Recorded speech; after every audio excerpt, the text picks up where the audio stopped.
আজকেই লন্ডন থেকে ডিরেক্ট বাংলাদেশে এয়ারপোর্টে ল্যান্ড করেছেন বাংলাদেশের সর্বশ্রেষ্ঠ বিগ সুপারস্টার যাকে বলি আমরা, মেগা স্টার সাকিব খান। তো এই সাকিব খান কয়েকদিন আগে 15ই আগস্টে সে তার ফেসবুকে আওয়ামী লীগের স্বৈরাচারদের হয়ে স্ট্যাটাস দিয়েছে এবং কিছু শোক দিবস পালন করেছে সেই দিনটা। তো আসলে ওনাকে মূলত বিভিন্ন অভিযোগে পুলিশ ধরেছেন।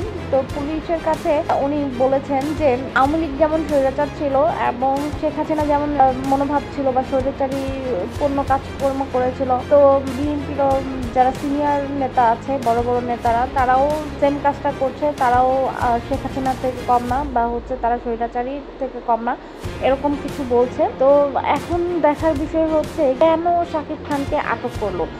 আপনারা আসলে বুঝতে পারছেন যে কোন বিষয়টার কারণে শাকিব খানকে আটক করা হয়েছে, কেন সে জেলে গেল।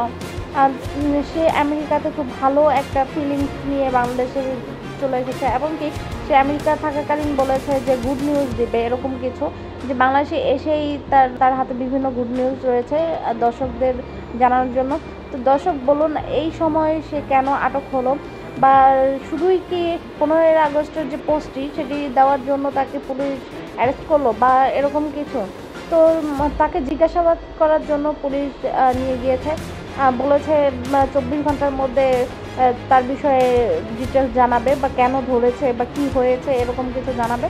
তো দর্শক, আমরা এখনো পর্যন্ত জানি না কি কি অভিযোগ তার বিরুদ্ধে রয়েছে। এই সকল বিষয়ে জানতে এখনই চ্যানেল সাবস্ক্রাইব করে চ্যানেলের পাশে থাকুন। পরবর্তী নিউজ খুব শীঘ্রই আমরা জানাচ্ছি। আশা করি সবাই ভালো থাকবেন। আল্লাহ হাফেজ।